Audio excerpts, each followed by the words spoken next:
नमस्कार दोस्तों, आपका स्वागत है आपके अपने YouTube चैनल #क्लास 10 पर। दोस्तों मैं हूं सूरज शर्मा और आज के इस वीडियो में आप लोगों के साथ डिस्कशन करने वाला हूं क्लास 10 का ऑल फार्मूला के बारे में चर्चा करने वाला हूं, जो अक्सर आपके एग्जाम में पूछा जाता है। चैप्टर 1 से लेकर के चैप्टर 15 तक जितना भी फार्मूला होता है, छोटा से छोटा और बड़ा से बड़ा, वो सारा फार्मूला मैं आप लोगों के साथ इसी वीडियो में डिस्कशन करने वाला हूं। और दोस्तों सारा फार्मूला आप लोगों को ट्रिक से भी याद हो जाएगा। वो ऐसा ट्रिक जो आपके एग्जाम में डायरेक्ट आता है, वो ट्रिक भी मैं आप लोगों को इस वीडियो में बताऊंगा फार्मूला को याद करने का। ठीक है, यदि आप हमारे चैनल पर नए सब्सक्राइबर हैं तो चैनल को सब्सक्राइब कर ले और साथ में बेल आइकन को दबाना ना भूले। इससे क्या होगा कि जब भी मैं वीडियो को अपलोड करूंगा तो सबसे पहले नोटिफिकेशन आपके पास पहुंच जाएगा। तो चलिए इस वीडियो को शुरुआत करते हैं। ध्यान से देखिएगा दोस्तों, पहला है मूलो।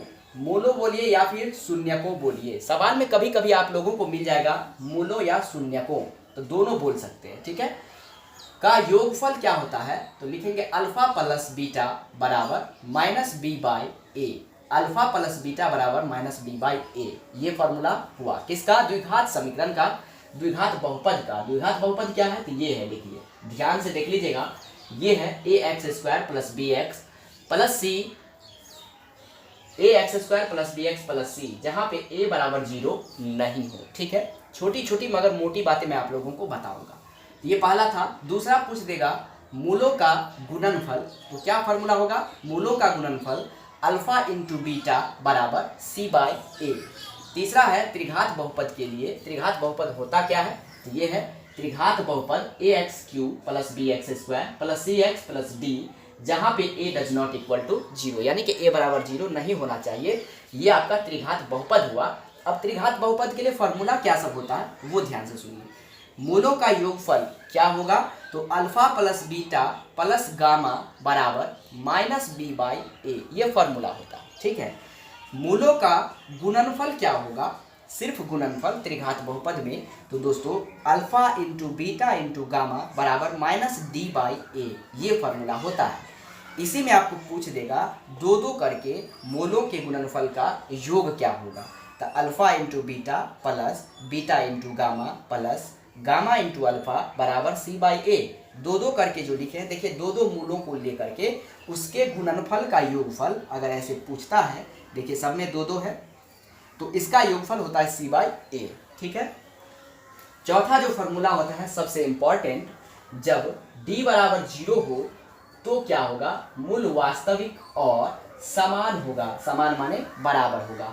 अब ये d बराबर 0 क्या होगा, ये फॉर्मूला होता है। ठीक है, इसी प्रकार से जब d greater than 0, d greater than 0, ऐसे दोस्तों d ग्रेटर देन 0 का मतलब हो गया कि d का मान जब भी आएगा तो 0 से बड़ा आएगा, 1 आएगा या 2 आएगा या डॉट डॉट इससे बड़ा आएगा। ठीक है, तो जब d का मान 0 से बड़ा हो तो मूल वास्तविक और असमान होगा। क्या होगा? मूल वास्तविक और असमान होगा, यानी कि बराबर नहीं होगा।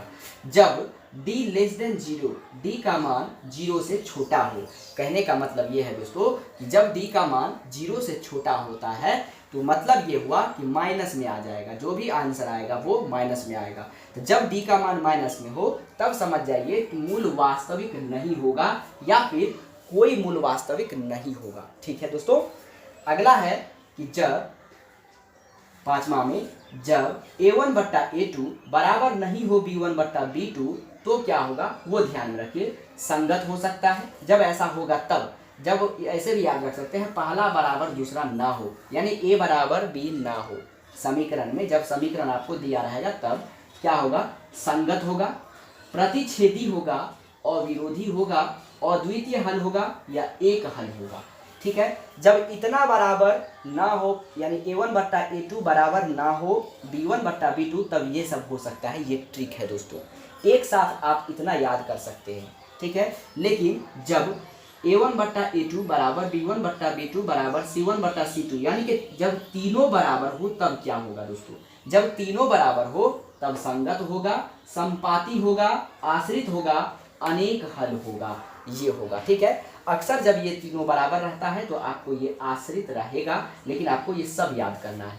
उम्मीद करता हूँ कि आप लोगों को जितना मैंने अभी तक आप लोगों को बताया वो समझ में आ गया होगा। इसमें कहीं भी आपको डॉट लगता है, कन्फ्यूजन होता है, तो आप नीचे कमेंट करके हमें ज़रूर बताइएगा दोस्तों, ठीक है। चलिए आगे कुछ देख लेते हैं। ध्यान दीजिएगा दोस्तों, अगला ये है कि डी को कहते क्या है। डी होता है डिस्क्रिमिनांट्स, जिसे हिंदी में विविक्तर कहते हैं, और इसका फॉर्मूला होता है डी बराबर b² माइनस 4ac, ठीक है। अगला सूत्र है दोस्तों, श्रीधराचार्य के नियम से द्विघात सूत्र क्या होगा, तो -b प्लस माइनस √d/2a, या फिर x बराबर भी बोल सकते हैं -b प्लस माइनस √d/2a, ठीक है। कभी कभी आपको दोस्तों डायरेक्ट पहले एक ही फार्मूला पूछ देगा। द्विघात सूत्र में दो मूल निकालना होता है, उसमें पहला मूल अल्फा बराबर -b प्लस √d/2a और बीटा बराबर हो जाएगा -b माइनस √d/2a। तो दो मूल हो गया, दो मूल निकालने के लिए। ये सब था दोस्तों उसी में, यानी डी वाले से रिलेटेड। अगला है एपी से रिलेटेड। एपी का व्यापक रूप आपको पूछ देगा, मानक रूप पूछ देगा, या फिर स्टैंडर्ड फॉर्म पूछ देगा। तो क्या होगा, a plus D a plus 2d a plus 3d a plus 4d a plus 5d dot dot dot, ठीक है। यानी कि आगे बढ़ते जाएगा। और दोस्तों इसमें एक और याद रखना है आपको, अगर पांचवा पद कहता है निकालिए, तो लिखेंगे a5 बराबर a प्लस 4d, ठीक है, यानी एक पद घटा करके। छठा पद कहेगा तो क्या लिखेंगे, a6 बराबर a प्लस 5d, समझ पा रहे हैं। अगर तीसरा पद कहेगा तो लिखेंगे a3 बराबर a प्लस 2d। अगर दूसरा पद कहेगा तो a2 बराबर a प्लस d हो जाएगा। जैसे देखिए, पहला हो गया a, दूसरा क्या है a प्लस d, यही निकालें a प्लस डी। तीसरा क्या है a प्लस 2d, तीसरा देखिए क्या है a प्लस 2d। चौथा क्या है a प्लस 3d, चौथा देखिए नहीं निकाले a प्लस 3d होगा, ठीक है। एक हटा करके आपको बताना है। तो ये हो गया। जहाँ पे a क्या होता है दोस्तों, तो प्रथम पद, d होता है आपको सर्वांतर या फिर पदांतर बोल सकते हैं। और दोस्तों an को कभी कभी l या tn, ये तीनों सेम होता है, तीनों को क्या बोलते हैं, अंतिम पद बोलते हैं दोस्तों, ठीक है। अगला फार्मूला पूछ देगा, nवां पद क्या होता है, तो बोलिएगा an या tn या n, ठीक है। इसका फार्मूला पूछ देगा तो a plus n minus 1 into D. an का formula a plus n minus 1 into D. आगे देखते हैं, n पदों का योग होता है Sn। तो दोस्तों Sn का फार्मूला 2 होता है, पहला n/2 into 2a plus n minus 1 into D, और दूसरा Sn बराबर n/2 into a plus an, ये होता है, ठीक है। अब ये दोनों फार्मूला कहाँ कहाँ यूज होता है वो आप लोग समझ लीजिए। जो दोस्तों जब आपको सवाल में प्रथम पद और अंतिम पद दिया रहेगा और तब कहेगा योग ज्ञात कीजिए, तब आपको ये फार्मूला लगाना है, ठीक है। कब, जब प्रथम पद और अंतिम पद दिया रहेगा सवाल में, तब आपको ये वाला निकालना है, नहीं तो ये वाला निकालना है, ठीक है। अगला देखिए, यदि A B C A P में है तो b बराबर क्या होगा, तो a प्लस सी बट्टे में 2 हो जाएगा। प्रथम n धन पूर्णांक का योग क्या होगा, तो n इंटू n प्लस 1/2 होगा, ठीक है। प्रथम n प्राकृतिक विषम संख्या का योग क्या होगा, तो n² होगा। समझ पा रहे हैं। अब आगे देख लेते हैं त्रिभुज से रिलेटेड, जो बहुत ही मायने रखता है आपको क्लास 10th के लिए और 11th के लिए भी, 12th के लिए भी और 9th के लिए भी। तो इसे देखना आप लोगों के लिए बहुत ज़्यादा जरूरी है। चलिए देखते हैं। चलिए दोस्तों, त्रिभुज से संबंधित जो महत्वपूर्ण फॉर्मूला है उसे देखते हैं। त्रिभुज का क्षेत्रफल 1/2 आधार गुने ऊंचाई होता है। विषमबाहु त्रिभुज का क्षेत्रफल √3/4 गुना भुजा स्क्वायर होता है। समकोण त्रिभुज का क्षेत्रफल 1/2 गुना समकोण बनाने वाली दोनों भुजाओं का गुणनफल, ठीक है। विषमबाहु त्रिभुज का क्षेत्रफल होता है √S into s minus a s minus b into s minus c, जहाँ पे s होता है अर्ध परिमाप, त्रिभुज का अर्ध परिमाप, जिसमें s का भी फॉर्मूला अलग से होता है a plus b plus c बट्टे में 2, ठीक है। आयत का क्षेत्रफल होता है लंबाई गुने चौड़ाई। समकोण का विकर्ण होता है √a² प्लस b², यानी कि ये a और b क्या है, समकोण बनाने वाली भुजा है, या कह सकते हैं लंबाई स्क्वायर प्लस आधार स्क्वायर, ठीक है। अगला दोस्तों, आयताकार कमरे के चारों दीवारों का क्षेत्रफल होगा 2 into L plus B into H, यानी कि लंबाई प्लस चौड़ाई या गुना ऊंचाई, ठीक है। वर्ग का क्षेत्रफल हो जाएगा भुजा स्क्वायर। समांतर चतुर्भुज का क्षेत्रफल हो जाएगा आधार गुने ऊंचाई। विषम कोण समचतुर्भुज का क्षेत्रफल 1/2 गुना d1 गुना d2। d क्या है दोस्तों, तो विकर्ण है, यानी कि विकर्णों का गुणनफल। समलंब चतुर्भुज का क्षेत्रफल 1/2 गुना समांतर भुजाओं का योग गुना ऊंचाई। दूरी सूत्र पूछ देगा आपको तो root under x2 minus x1 का whole square plus y2 minus y1 का होल स्क्वायर। इसे हम उल्टा करके भी बोल सकते हैं, यानी कि x1 माइनस x2 का whole square plus y1 minus y2 का होल स्क्वायर। दोस्तों मूल बिंदु से दूरी सूत्र क्या होगा, root under X square plus Y square. तो उम्मीद करता हूँ कि त्रिभुज से संबंधित जो इम्पोर्टेंट फार्मूला था वो आप लोग समझ गए होंगे। ठीक है, अब हम लोग देखने वाले हैं दोस्तों वृत्तों से संबंधित फार्मूला। ठीक है, तो चलिए देख लेते हैं। तो दोस्तों ध्यान से देखिए, मैं आप लोगों को बताता हूँ उससे संबंधित मध्य बिंदु का निर्देशांक क्या होगा, यानी किसी रेखाखंड का मध्य बिंदु का निर्देशांक क्या होगा। x1 प्लस x2 बट्टे में 2 x के लिए और y के लिए y1 प्लस y2 बट्टे में 2।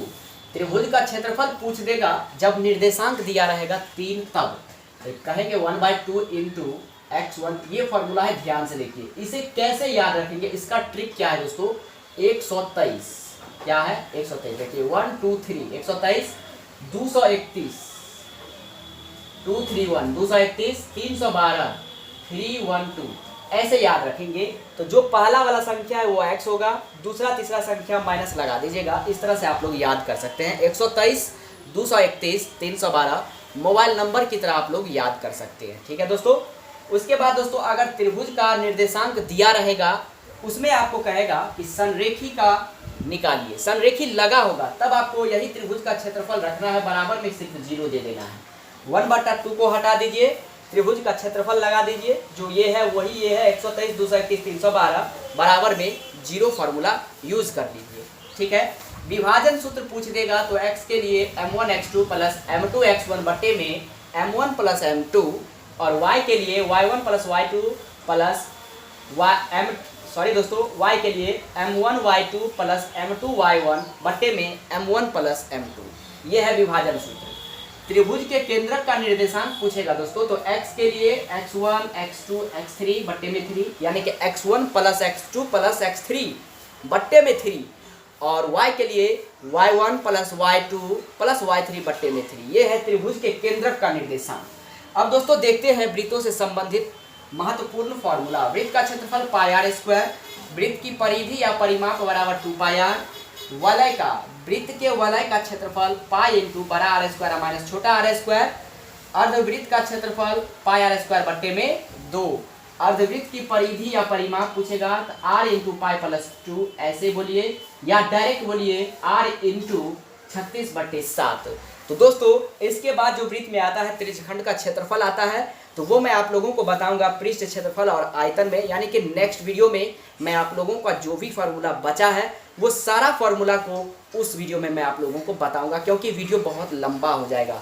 तो दोस्तों इस वीडियो में फिलहाल इतना ही। यदि वीडियो पसंद आया तो वीडियो को लाइक कमेंट शेयर जरूर कीजिए, और हमारे चैनल पर नए सब्सक्राइबर है तो चैनल को सब्सक्राइब करके बेल आइकन को दबाना नहीं भूलिएगा। इससे क्या होगा कि जब भी मैं वीडियो को अपलोड करूंगा तो सबसे पहले नोटिफिकेशन आपके पास पहुंच जाएगा।